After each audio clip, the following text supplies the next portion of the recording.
அனைவருக்கும் வணக்கம் ஃப்ரெண்ட்ஸ். நான் லதா. நான் BSc maths Madras Christian college Amaran மூவியில் நிறைய சீன்ஸ் வந்து மெட்ராஸ் கிறிஸ்டியன் காலேஜ் பற்றி ஷூட் பண்ணியிருப்பாங்க. நீங்கள் எல்லாருமே பார்த்துருப்பீங்க. அந்த காலேஜில் தான் நான் ரெகுலர் படித்தேன். 3 வருஷம் BSc maths with first class degree. அதுக்கப்புறமா எம்பிஏ ஹெச்ஆர் மெட்ராஸ் யூனிவர்சிட்டியில் ரூரல் மேனேஜ்மெண்ட்டும் இன்சூரன்ஸு ஸ்பெஷலைஸ்டு கோர்ஸாக எடுத்து படித்தேன். எனக்கு இருந்த ஆசை என்னென்னா, கிராமப்புறங்களில் இருக்கிற மக்கள், மேலும் வேலை வாய்ப்பில்லாத இருக்கிற பெண்கள், சில பேர் படிச்சிருக்க மாட்டாங்க, ஆனால் நிறைய திறமை இருக்கும். அவங்களுக்கு எப்படி அவங்களுக்கு வேலை செஞ்சு சம்பாதிக்கிறதுன்னு தெரியாது. இந்த மாதிரி இருக்கிற பெண்களுக்கு எல்லாமே வேலை வாய்ப்புகளை உருவாக்கி கொடுக்கணுன்றது என்னுடைய கனவு. அதனாலேயே நான் ரூரல் மேனேஜ்மெண்ட்டு ஆசையாக எடுத்து படித்தேன்.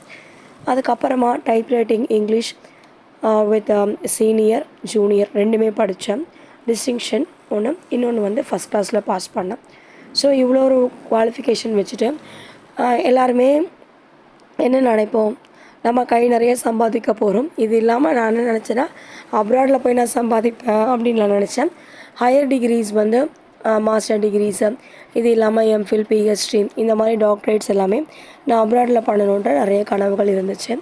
ஆனால் நம்ம நினைக்கிறது எதுவுமே நடக்காது அப்படின்றது எனக்கு தெரியாது. அப்போது ஆஃப்டர் மை மேரேஜ் என்னோடய லைஃப் வந்து எப்படி சொல்கிறதுனா, ஒரு பெரிய ஒரு மாற்றம் ஏற்பட்டுச்சு. என்னென்னா, என்னுடைய ஃபஸ்ட்டு குழந்தை அபார்ஷன் ஆகிடுச்சு.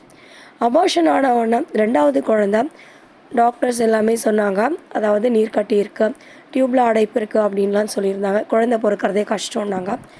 அப்போது என்னுடைய வாழ்க்கையில் எல்லாத்தையுமே நான் ஒதுக்கி வச்சுட்டு, என்னோடய குழந்தை எனக்கு கிடச்சா போதும் அப்படின்றது என்னுடைய ஃபேமிலி லைஃப்பில் நான் இம்பார்ட்டன்ஸ் கொடுக்க ஆரம்பிச்சிட்டேன்.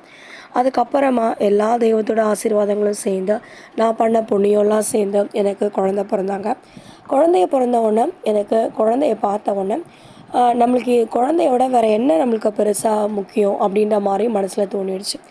அதனால் நான் அதுக்கப்புறமா வேலைக்கு போகணும், என்னோடய ஆம்பிஷனு சம்பாதிக்கணும், இது எல்லாத்தையுமே நான் சாக்ரிஃபைஸ் தியாகம் பண்ணிவிட்டு என்னுடைய குழந்தைக்காகவே நான் வாழ ஆரம்பித்தேன்.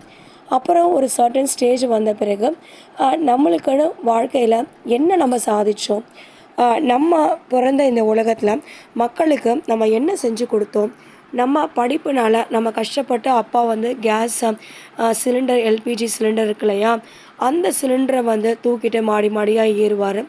அம்மா சாதாரண வீடுகளில் வேலை செஞ்சு கஷ்டப்பட்டு தான் படிக்க வச்சாங்க. தாத்தா பாட்டியோட நிலம் இருந்துச்சு கிராமத்தில், அந்த விவசாய நிலத்தை விற்று தான் படிக்க வச்சாங்க. இவ்வளோ கஷ்டப்பட்டு படிக்காதவங்க அப்பா அம்மா நம்மளை படிக்க வைக்கும் போது, படித்த நம்ம இந்த உலகத்துக்கு என்ன கொடுத்தோம் அப்படின்ற ஒரு கேள்வி மனசில் ஒரு முள் மாதிரி குத்திகிட்டே இருந்துச்சு. ஸோ அதனோட விளைவு தான் நான் டெய்லரிங் கிளாஸ் போக ஆரம்பித்தேன். எல்லாரும் திட்டினாங்க, எதுக்கு டெய்லரிங் போகிறேன், இவ்வளோ படிச்சுட்டு இருந்தாங்க. இருந்தாலும் இன்றைக்கி என்னோடய டெய்லரிங் தான் எனக்கு ஒரு மிகப்பெரிய சப்போர்ட்டாக இருக்கும். யூடியூப்பில் மூஞ்சை யார் பார்க்க போகிறாங்கன்னு அவமானப்படுத்துனாங்க. இன்றைக்கி யூடியூப்பில் 8500 பேர் சப்ஸ்கிரைபர்ஸும். டியூஷன் எடுத்தால் உனக்கு யார் வருவாங்கன்னு கேட்டாங்க. இன்றைக்கி 30 பசங்க டியூஷன் வராங்க. இதுதான் என்னுடைய சக்ஸஸ். எல்லாருமே நம்மளை அவமானப்படுத்துவாங்க, அசிங்கப்படுத்துவாங்க, உன்னால் முடியாது அப்படின்னு சொல்லுவாங்க. ஆனால் எல்லாத்தையுமே எதிர்த்து போராடி வாழ்க்கையில் நீங்கள் ஜெயிச்சு காமிங்க. யாருடைய சப்போர்ட்டுமே உங்களுக்கு வேணாம், உங்களை நீங்கள் நம்புங்க. இறைவன் துணையாக இருக்கார். உண்மையாலுமே பெண்களுடைய மன வலிமைக்கு அதிகமான ஒரு சக்தி இந்த உலகத்தில் எதுவுமே கிடையாது. தைரியமாக போராடுங்க, முன்னேறுங்க. உங்கள் வாழ்க்கையில் உங்களுடைய நேர்மையும் தன்னம்பிக்கையும் விடாமுயற்சியும் நிச்சயமாக இந்த உலகோர் உங்களை பாராட்டுற அளவுக்கு உயர்ந்து நிற்கும். நீங்களும் வாழ்க்கையில் சாதிக்கலாம். மனம் தளராமல் போராடுங்க. யாருமே உதவிக்கு இல்லைன்னு நினைக்காதீங்க. நீங்கள் தான் உங்களுக்கு ஒரு மிகப்பெரிய மோட்டிவேஷன். உங்களுக்கு மிகப்பெரிய உதவின்றது நீங்கள் மட்டும்தான். தளராமல் முயற்சி பண்ணுங்கள். நிச்சயமாக வாழ்க்கையில் போராடுங்க. உலகம் உங்களுக்கு துணையாக இருக்கும் ஃப்ரெண்ட்ஸ். Thank you so much.